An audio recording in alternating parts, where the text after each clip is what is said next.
Hi, welcome back to Future Fast. And once again, we have a very interesting guest with us today. And before I introduce you to our guest, I hope you are enjoying Future Fast. And I hope each of you have subscribed to Future Fast. And if not, this is the time to do it. And for the rest of you, thank you. And I'm sure you will enjoy this ride as much as I'm looking forward to doing it. And with that, we bring you Dr. William Andrews. He's rather he likes to be introduced as a research scientist, but he is also an entrepreneur, and we will hear that from him.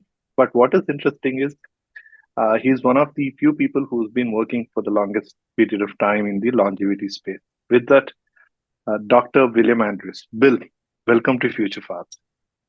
Glad to be on your show. Well, Bill, can you take our audience and listeners through your journey of a research scholar to research scientist, where entrepreneur is one of the hats that you wear? Well, I did the typical thing. I went through school. I've been on a mission my entire life to cure aging. And so all through college and graduate school, I was just trying to learn everything I needed to know in order to pursue that goal. One thing I learned was that the academic environment is very difficult to actually get any research done because everybody has teaching requirements and they have to publish papers. There's the publish or perish. If you don't publish papers, you don't get grants. You're also writing grants all the time. And so when I got my PhD, I decided that I did not want to go that route. I wanted to live at the lab bench, okay? Not do anything else except medical research.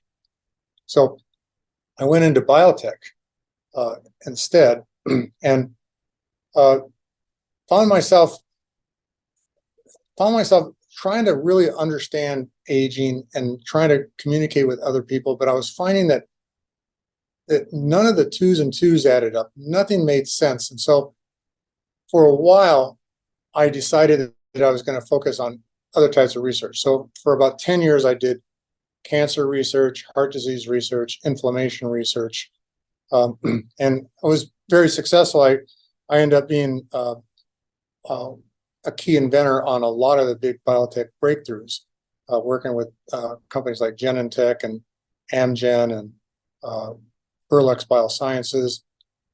And then all of a sudden I was, my passion was still aging.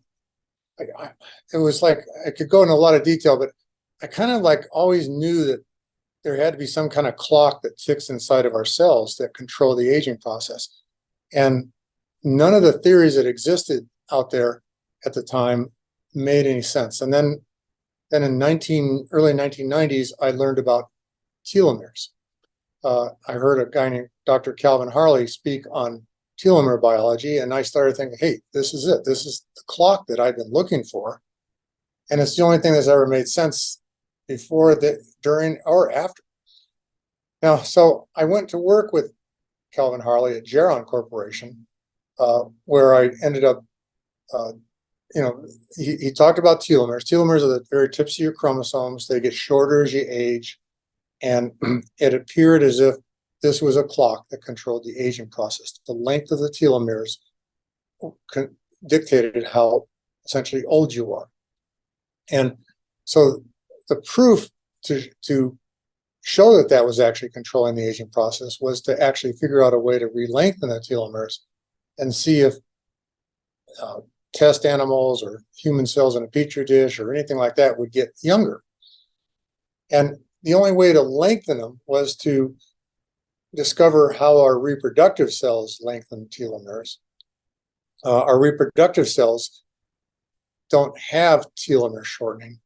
And it's important that they don't, because if they did, our children would be born older than we are. So and then their children would be born older than they are. So our reproductive cells had to have something inside of them that was keeping the telomeres from getting long. So I went to work with this guy, Calvin Harley, at Geron Corporation. And in 3 months, I discovered this enzyme called telomerase that that is involved in lengthening telomeres in humans. There had already been a piece of telomerase discovered in a pond scum organism called Tetrahymena, something like 10 years earlier. But it turned out that human telomerase had no relationship to it at all. The sequences were so different that we couldn't use that as a means to discover telomerase. So we ended up discovering the telomerase in a very difficult way, but we got it. We ended up getting it back in the early 1990s. And we were able to show that we could totally reverse aging in human cells in a petri dish. We could reverse aging of human skin grown on the back of a mouse. And when I say reverse aging, I mean every method of measurement possible. So this was like the first time anybody had ever actually done this. And then we provided the technology to other labs, and Dr. Ron DePino actually turned old mice into young mice using this technology by lengthening telomeres. But at the same time that I demonstrated that I could reverse aging in human cells in a petri dish, I also showed that I could kill every cancer cell by presenting the cancers with what's called the antisense of telomerase. And that was the biggest thing that ever happened in cancer. I was actually awarded National Inventor of the Year in the United States for that discovery, because it was the best target ever discovered at the time for curing cancer. And I'd already done lots of cancer research. I'd been through a lot of clinical studies and things like that on cancer research. I'm very interested in cancer, but I really believe the number one cause of cancer is aging. So I wanted to focus on curing aging, not so much curing cancer. The company, Geron Corporation, decided that they wanted to focus on curing cancer, not aging, even though Geron is short for gerontology. So I chose to leave the company and start my own company, Sierra Sciences, to focus on just curing aging. And so that's what I've been doing since 1999. I've been running this company to do that. But I learned a few things along the way. And one is, so getting into the entrepreneurship kind of thing, when I found investors, I told the investors, I don't want to be the president. I want to be the chief scientific officer. I want to focus on science. They have to find somebody else to be the president. And so they did, and I focused on doing the science. But I found that I owned 100% of the company before I got investors, but after I got investors, I only owned 17% of the company. And I found that constantly the investors were trying to make me do other things to bring quicker return on investment. They'd hired a president that took all my scientists and put them onto other projects, trying to create antioxidant products and things like that. And so for 10 years, the next 10 years, it seemed like we got hardly anything done until my investors started having financial problems of their own, and I was able to buy them out, become 100% owner of the company again. And there was still a few $1 million in the bank. And so I spent that doing the research that I wanted to do like 10 years earlier, and actually made some major breakthroughs. But then we ran out of money. And so I've been looking for other sources of money ever since. But I don't want to go back to getting investors. This is what is very different from what most people do. I've learned that investors, they invest in the dream, but not the dream coming true. All investors, they think how much money they can make using me, but they weren't really interested in trying to wait as long as it was going to take to actually come up with a cure for aging. They wanted me to work on developing products that would bring them quick return on investments. Mm-hmm. And then doing a lot of that work for them, they got really excited because we were so successful at everything we did. They had a big party and voted to sell the company. That didn't do me any good at all. That was like, I've been doing all this other work for them, not doing my own work. And now all of a sudden they're going to sell the company, have somebody else take over, and I wouldn't be able to do any of my work because whoever bought the company would own the patents. So I ended up engineering a way to buy out all my investors and kept the company. And now I refuse to take on any new investors unless they are willing to put up a lot of money, all the money we'd ever need, and take less than 50% ownership of the company. Or they start a marketing company and start marketing our discoveries. I retain 100% ownership of Sierra Sciences. They can own 100% of the marketing company, but they provide us a royalty that I would use to fund my research. And that's what I've been doing for the last close to 10 years. So the company is a little over 20, it's about 23 years old now. In the last 10 years, all of our funding has come from go-to-market partners that sell products that we discovered here. And then they pay us a royalty. And I use the royalty to fund all of our research. So there's nobody telling me what to do. Okay. I'm working on trying to cure aging, and everybody better stay out of my way because I'm not in it for the money. I've never have been. I don't care about profits at all. I mean, I don't want to be broke when I cure aging, but I figure when I do cure aging, I'll find some way to make money if I didn't make any money curing aging. I spend a lot of time helping other scientists in the field, my competitors. I help them compete with me because really my main goal is to see a cure for aging, even if I'm not the one that does it. So all the big names. What was the trigger? Where did you get the trigger that you want to look at aging? What was that first time that triggered something that triggered you? The question sounded like you wanted me to go from research scholar to entrepreneur, but so now you want me to go before research scholar. Oh, was it before research scholar that you wanted to look at aging, or somewhere on the journey? Long before. Yeah, long before. Okay, so my whole life. Okay, so as a kid in school, elementary school, we call it here in the United States, my teachers were really impressed with my tremendous interest in science and medicine. Okay, even when I was in the 10th grade, which I think is about 12 years old, or 10 to 12 years old, somewhere. No, it was about 10 years old. And so my teacher pinned a note to my shirt, and when I went home, my parents read the note, and it says, "Your son's very interested in science and medicine. You should nurture it." So one night, and I was 10 years old at the time, my father came out onto the front lawn of our house where I was using a telescope to look at Jupiter and Saturn and things like that.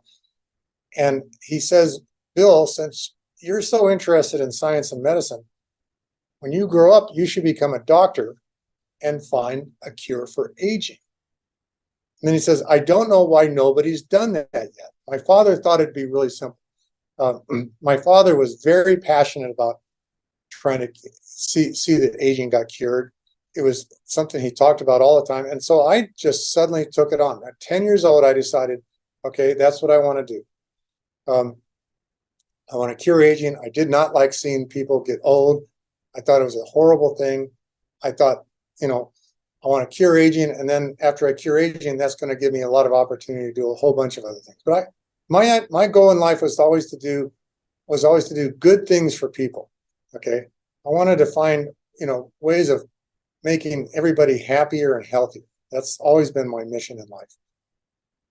And so, but for the next, when you say aging, do you mean cure aging? Do you mean not dying, or like some recent arguments about death being optional? How do you look at aging? How do you define that cure aging? Never becoming unhealthy. Okay, always being smart, always be able to think about things, and it does include never dying. Okay, it's like I think great things are going to happen in the future, and I want to be there when it happens. And it's like the fear of missing out is really the best thing. I have to explain it. I'm not afraid of dying. I do a lot of dangerous things. I could be killed all the time. I'm an ultra marathon runner. I've done some terrible things where I could have fallen down mountains and gotten frozen or eaten by or killed by bears or anything like that. So I do these things. I've parachute jumped. I've hang glided. I used to hold the world speed record for barefoot water skiing, where people I was competing with died during the races. I'm not afraid of dying because taking risks Isn't is it a part of living. contradiction? You see thrill doing things which could potentially kill you, but at the same time, you spend all your life researching on killing death, if you will, right? I mean, isn't it a contradiction?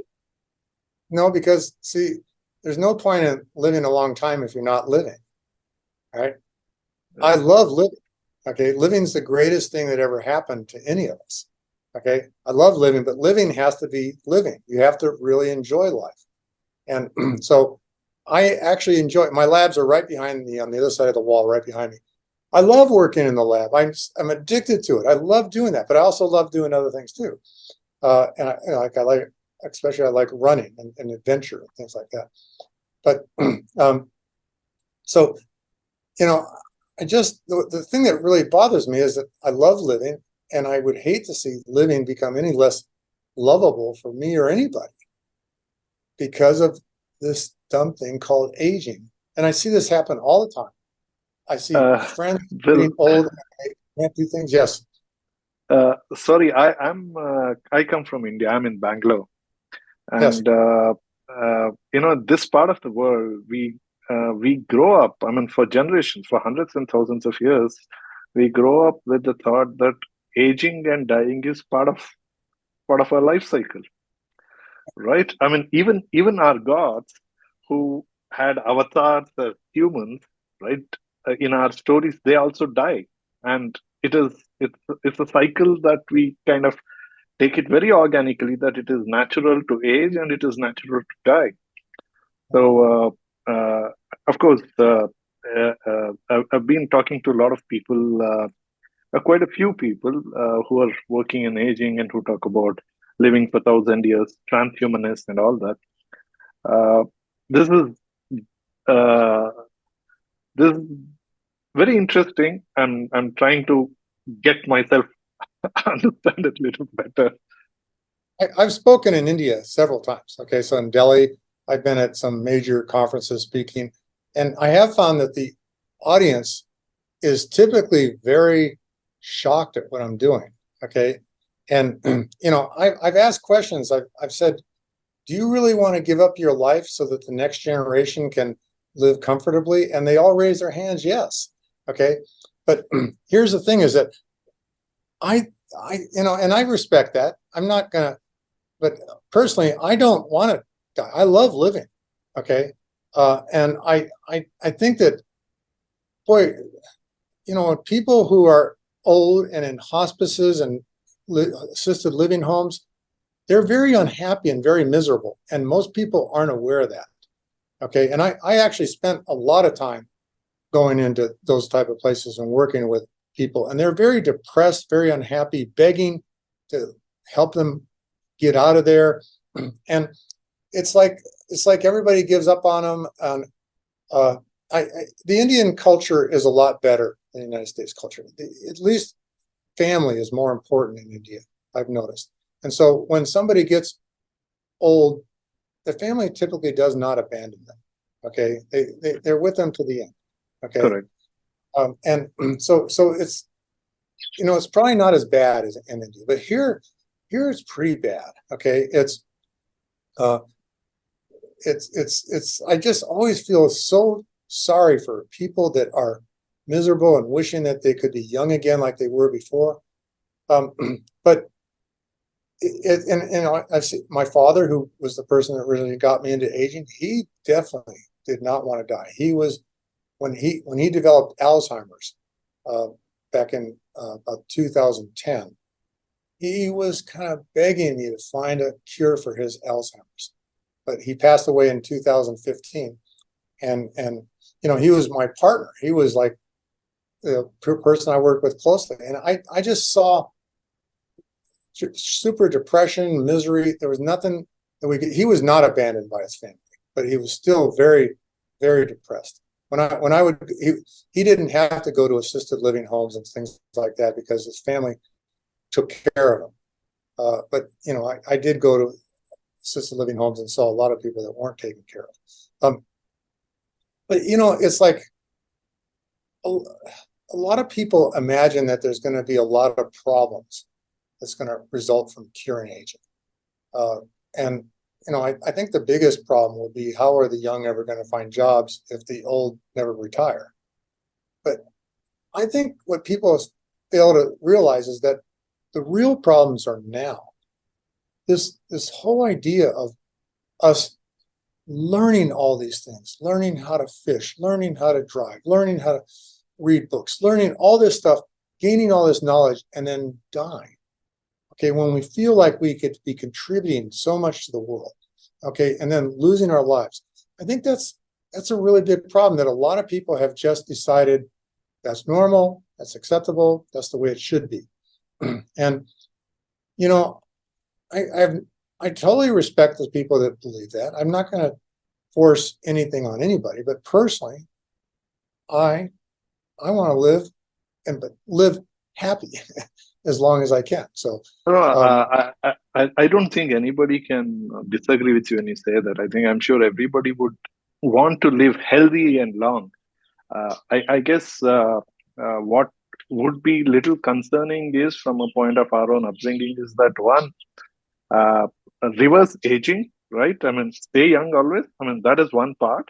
And two, about dying. I mean, everybody wants to be healthy till we die, right? We don't yeah, like to, nobody likes to suffer and be dependent, even if you are with the family, being dependent by, you know, somebody and struggle with physical issues or memory issues or any of those ailments which are typically associated with aging, right? I guess you also just mentioned even cancer is mostly comes with aging. So most of the ailments we have is with that. So I think that is where people are okay to die, but not okay to suffer. So I think everybody would like to support or like to encourage. In fact, I, for one, started gradually not convert completely to this aspect, but I like this sort of working, I mean, supporting this whole thinking of longevity from a point of healthy living till we die. I think that's the and most important part. So yeah. Well, I guess I'm the same way. Okay, I don't ever want to be unhealthy, and if I did get unhealthy, I'd like to find some way to end my life. You know, because I don't want to be unhealthy. But until that time, I want to keep going as long as I can because I'm a Star Trek fan. Okay, I can't wait to see when we find intelligent life out on other planets. And you know, it's not going to happen in my lifetime if I don't cure aging. Okay, so I've got to cure aging so that I can be alive when that happens, so that I can be there. And that's the way I think. Okay, you know, it's like there's never going to be a day unless I got super unhealthy. There's never going to be a day when I say to myself, I'm ready to die. Okay, that's just not going to happen. And so and you know, part of what I said, I'm not into the money or anything like that. I'm really out to cure my own aging. That's my number one goal. Even if nobody else ever gets cured, I want to cure my aging because I want to be around. I don't want to miss out on all the great things that are going to happen in the future. Now, so the yeah, problem is that I it'd be think fun to that's a do good. it. No, that's great. I think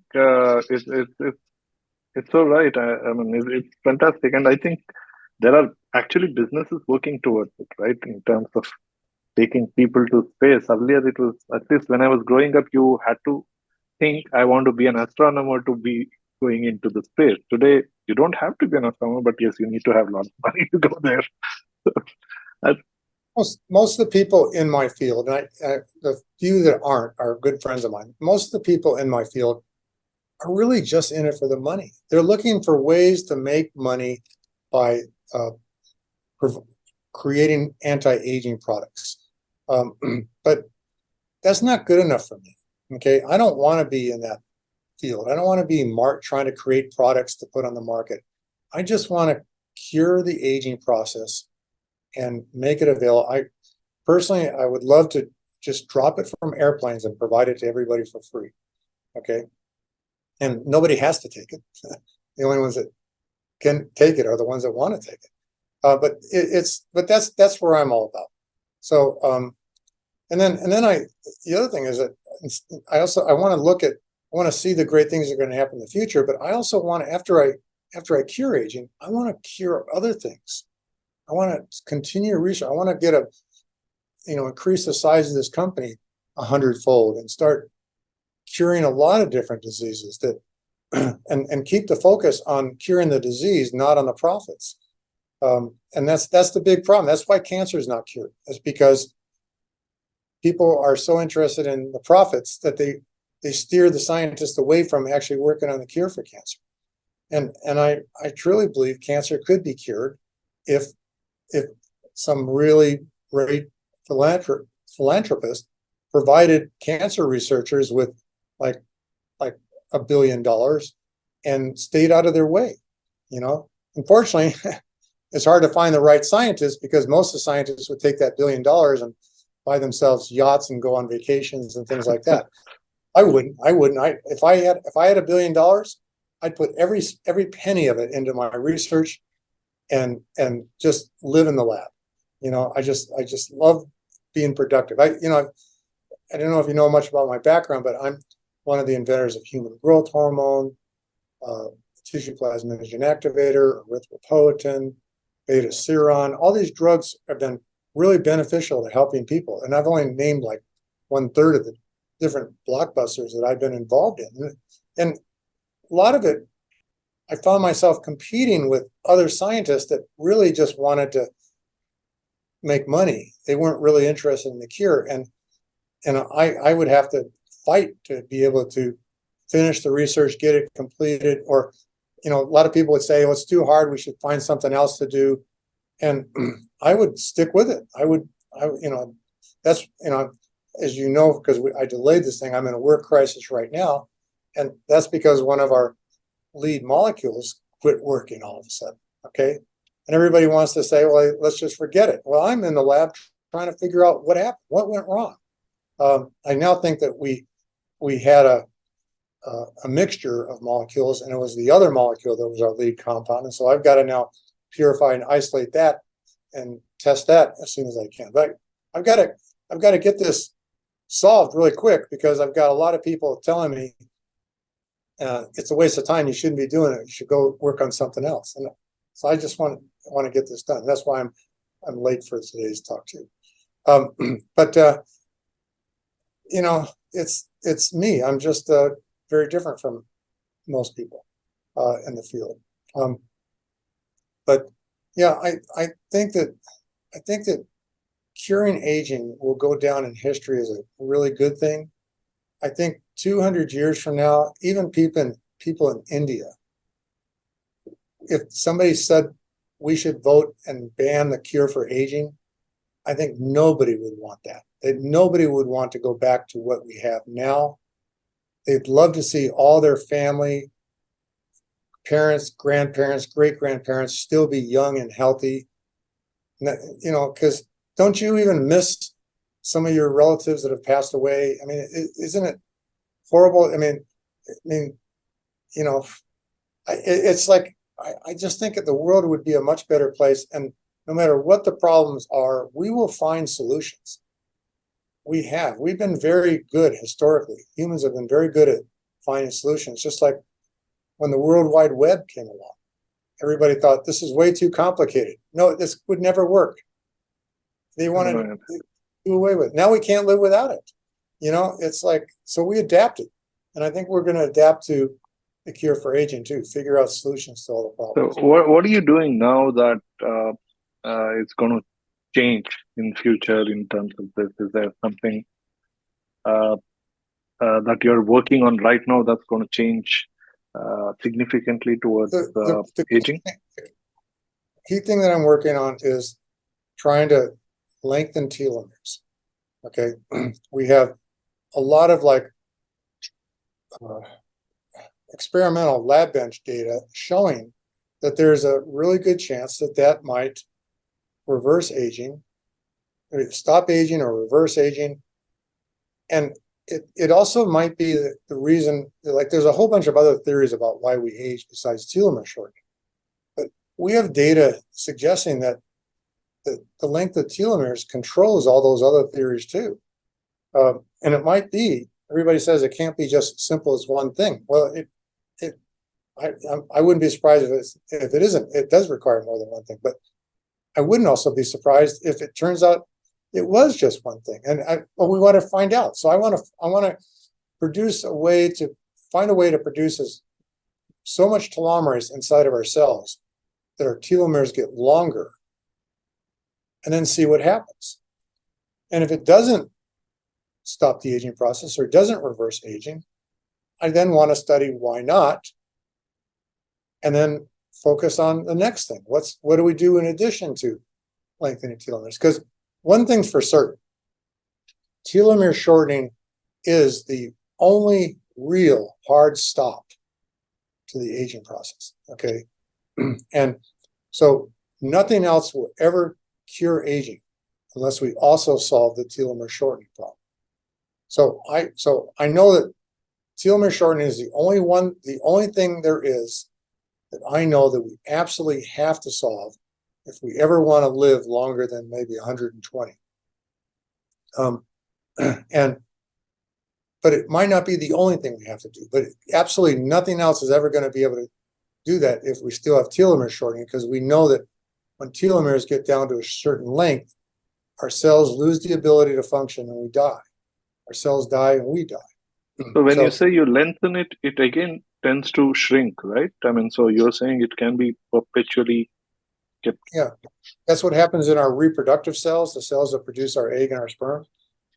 Every time a cell divides, the telomeres will be a little shorter, but then they get re-lengthened. Then they divide again, they get a little shorter, and then they get re-lengthened. That's the only cells in our whole body that do that.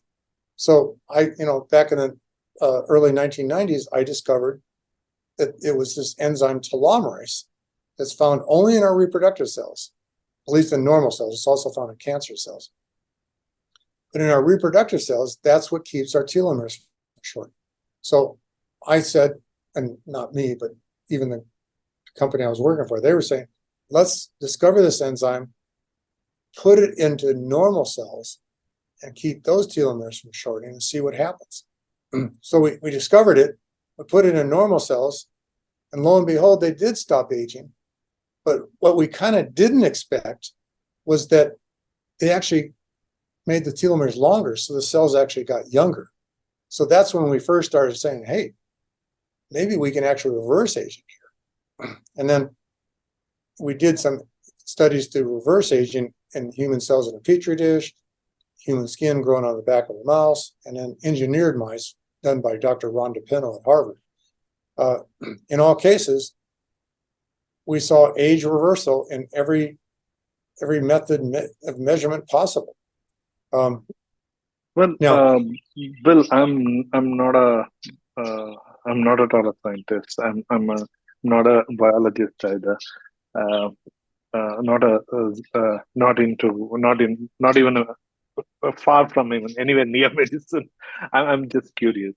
But what I do understand is that it is very organic for our cells to die and reproduce, and that's what our blood cells keep doing. It skin does, and many parts of our body tissues, cells actually die and reborn up to different points of time over our life. So if you are doing with, if you are trying to extend this telomerase, like if you're extending telomerase in those cells, then the cells don't die. Don't you think it'll have other kind of effects? Because it is organic for our cells to die and be born again, right? The cells still die. Okay, they don't die because the telomeres are shortening. But every time a cell divides, let's use skin as an example. Right. Every time a skin cell divides, a stem cell has to divide to replace that killed cell. Okay, when that stem cell divides to replace that killed cell, the telomeres in that stem cell get a little shorter. All right. Okay. So that stem cell can only replace the killed cells a certain number of times, and then it stops. What I'm trying to do is I'm trying to make it so that stem cell can replace the killed cells indefinitely. Okay. So yeah, so we have, so I call it the frontline cells. Okay, we have cells that are on the surface of our skin. They're being exposed to the environment. They're our frontline, just like in a war. Okay, you have the front line. Okay, but then you have the reserves in the back that when the frontline people get killed in the battle, the reserves are brought in to replace them. Well, that's the same thing that's happening to our skin. Okay, so we have our skin on the surface is dying, and when it dies, reserve cells deep inside divide to replace those cells. But they can't do it indefinitely in humans because of the telomere shortening. And so if we could, and plus, the only reason we collect a lot of dead cells in our body is because there's no cells to replace them anymore. Okay, so if we had the ability to let our stem cells divide and divide and divide, they would keep pushing the dead cells out of the way. Okay, and we'd be okay. And then, there's neurons that don't ever divide. Those neurons are the healthiest cells in the entire body. They can live hundreds of years without any problems. But they have what are called caregiver cells, like oligodendrocytes or Schwann cells and things like that, that actually act as caregivers of these cells to take care of them. But when those caregiver cells get telomere shortening, they can no longer take care of the neurons, and so the neurons die. So it all comes down to we're not reducing. What I'm trying to do is not reduce cell death. I want to continue with the cell death. I just want to be able to continually replace those cells with reserves. It's like having an unlimited army in a war. Okay, you always have to replace the soldiers that got killed. So yeah, but it's and the reason why like skin gets thin and frail is because it starts collecting all these old senescent cells that can't be removed because there's no cells to push them out of the way. Okay, and so if we could revitalize the stem cells by lengthening the telomeres, I would imagine that within 3 months, your skin would look young again. Okay, because the stem cells were able to divide to produce more cells to kick the dead cells out of the way. Now, it's not just skin; it's our entire body, every organ in our body. I mean, the liver and kidney are really good examples. The cells that line the inside layer of our blood vessels, those go bad. Our intestinal cells, those go bad. All those need to be replaced. Those are the frontline cells, and they all have the reserve cells standing by to replace them when they die. But when the telomeres get short, they can no longer replace them. Here's a really good example. There's two good. So one is liver cirrhosis. Okay, so when you drink alcohol, it kills liver cells. Okay, but that's okay at first because you have other cells that can divide to replace those killed cells. But by drinking the alcohol, you're accelerating the rate that the cells are being killed. Therefore, you're accelerating the rate that the stem cells have to divide to replace those killed cells. And you're therefore accelerating the rate of telomere shortening in those stem cells. And so the stem cells become exhausted. They run out of telomeres. They can no longer divide. So you kill the cells, and now you develop liver cirrhosis, okay, at a young age. If we could lengthen the telomeres in the stem cells, you could drink all you want and never get liver cirrhosis. Now, same with muscular dystrophy is another example. Muscular dystrophy is caused by a mutation called the dystrophin gene. Mutation that decreases the life of the frontline cells of your muscles. Okay, so those cells, they die, they're replaced. They die, they're replaced at a much faster rate than most people.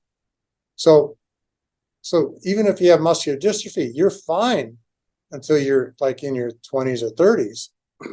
Then all of a sudden, your stem cells have telomeres have gotten so short, they can't replace those killed muscle cells anymore.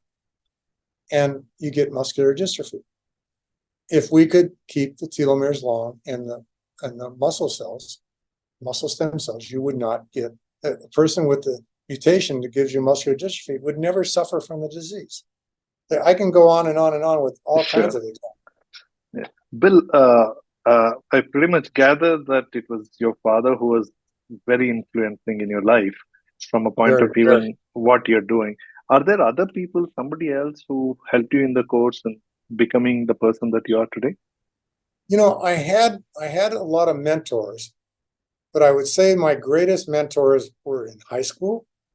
Okay, so when I was still like 18 years old, I had some really great mentors then. And then it seemed like, and then in college, I had one really great mentor.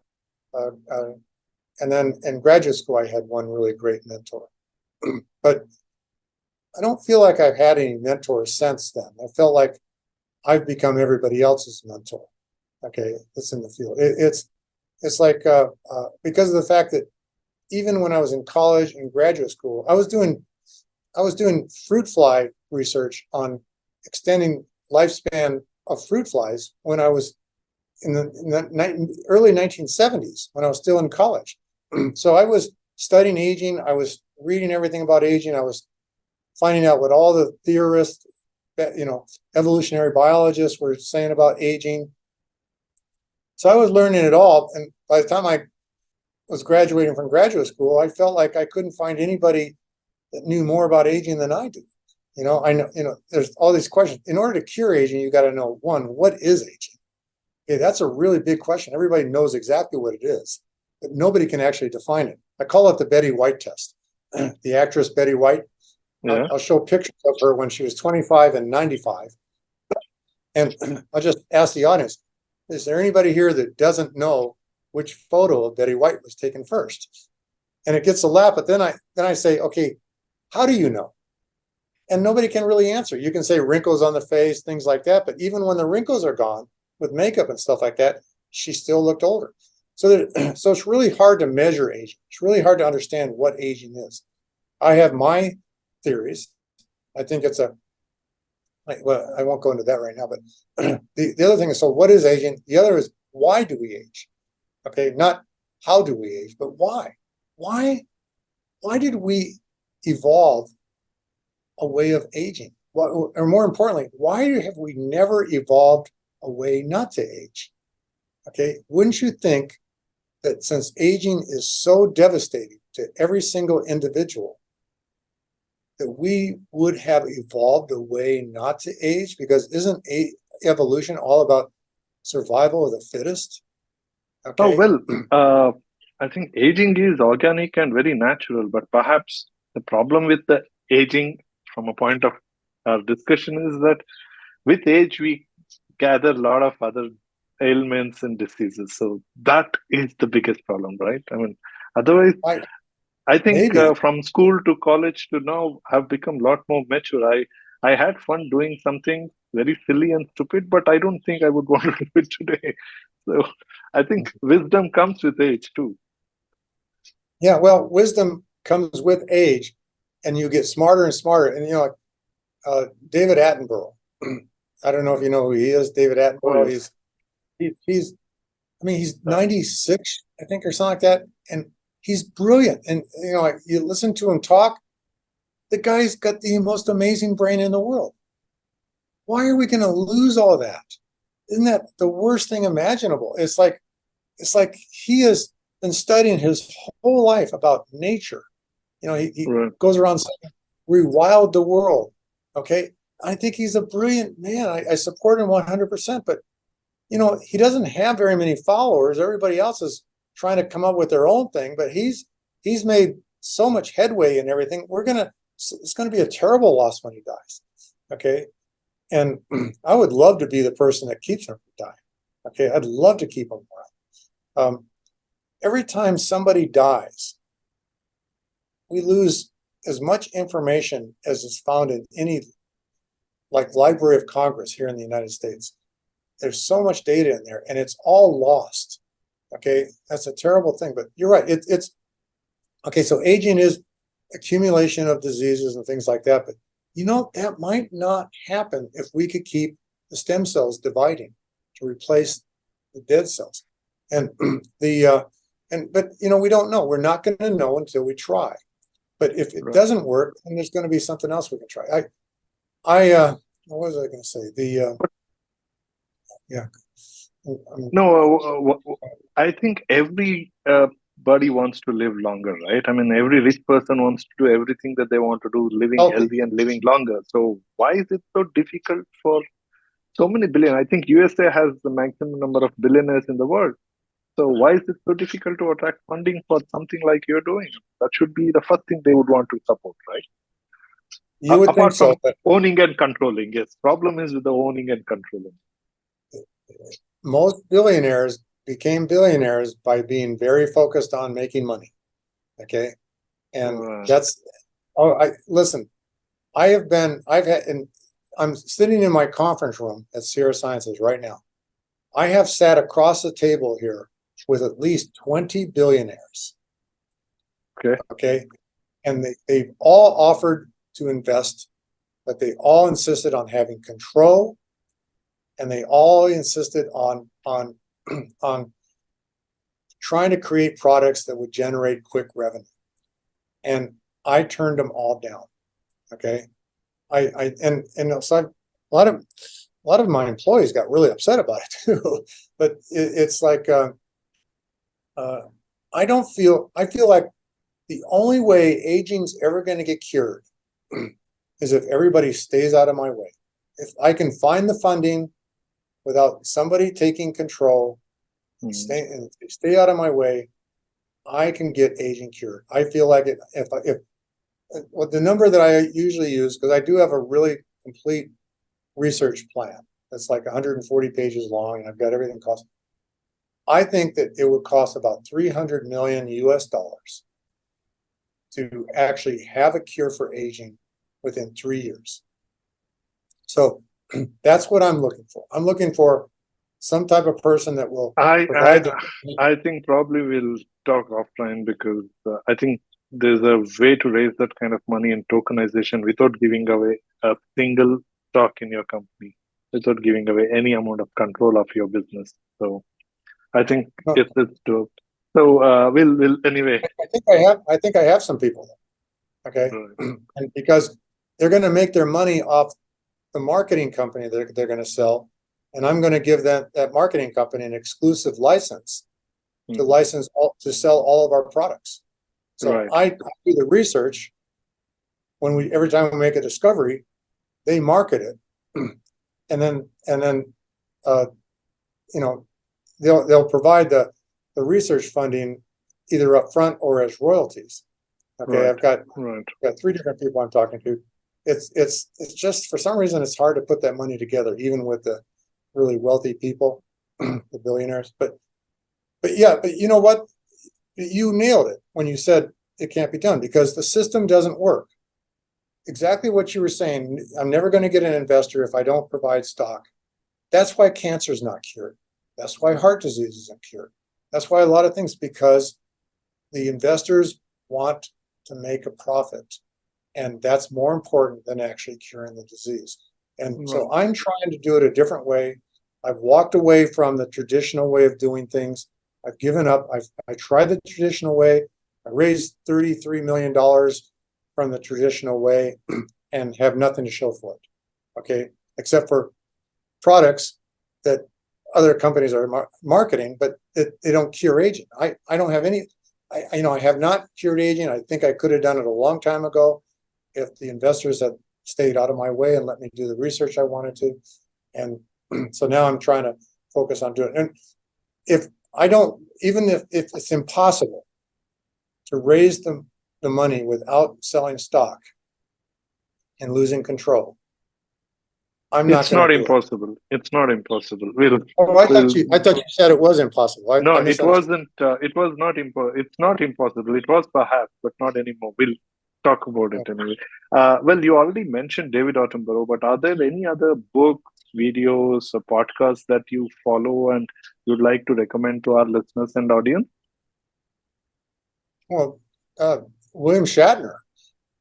William Okay. Shatner, who was Captain Kirk of the original Star Trek series. I mean, that guy's an amazing personality. And at 90 plus years old, he went up into space for Right. real. And Right. that's not the most amazing thing. The amazing thing was that he walked up 7 flights of stairs to get to the space capsule.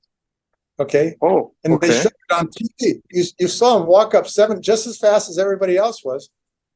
He's an amazing person. We don't want to lose him.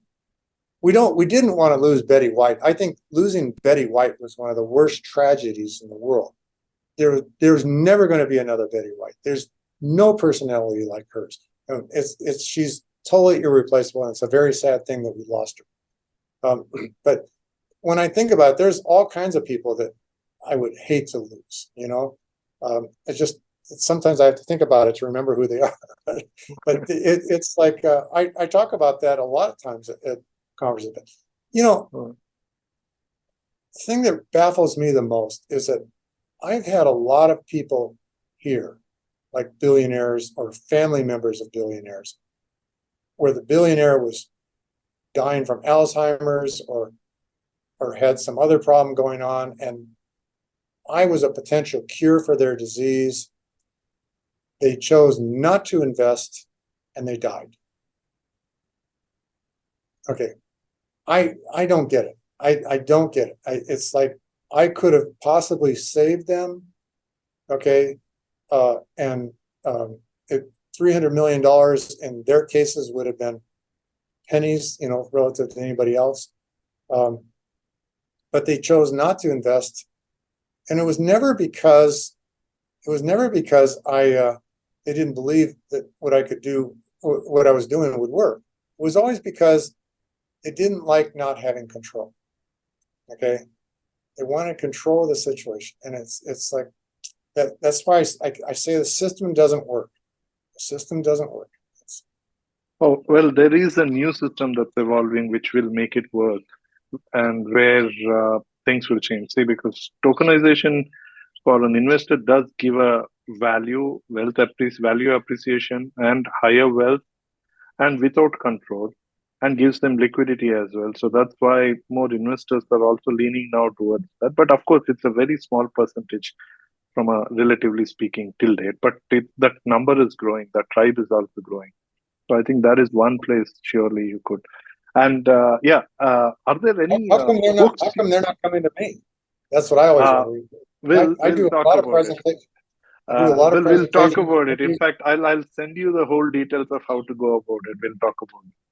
Okay, good. So, I'd love to hear what it. about the books? Are there books you want to recommend, or the podcast? Is there something? Do you get time to read books and podcasts because you're I spend most of my time reading scientific publications. Books are typically not peer reviewed, so you can't always believe what you read in a book.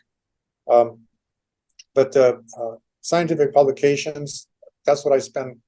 I read like 10 papers a day, at least, on the subject of aging and cancer and health and things like that. But there are some books that I'd highly recommend. Okay, in terms of the aging field in general, the number one book I recommend is called The Kaufman Protocol.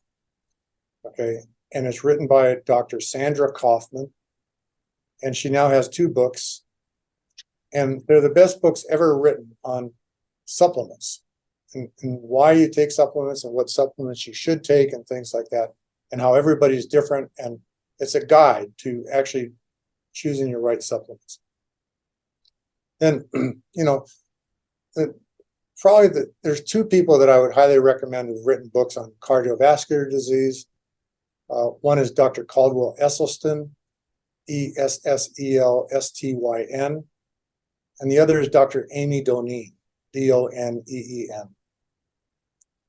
They've written really, really good books, and they're what all these books that I'm talking about. Now, I said books aren't peer reviewed, but these books have lots of peer reviewed references in them. right. So everything they say is support it. I've read these books from cover to cover. I've written summaries of the books, and so I know as I use them as reference guides. Okay, then there's also, let's see, I know there's a stack of books near me here. Let's see.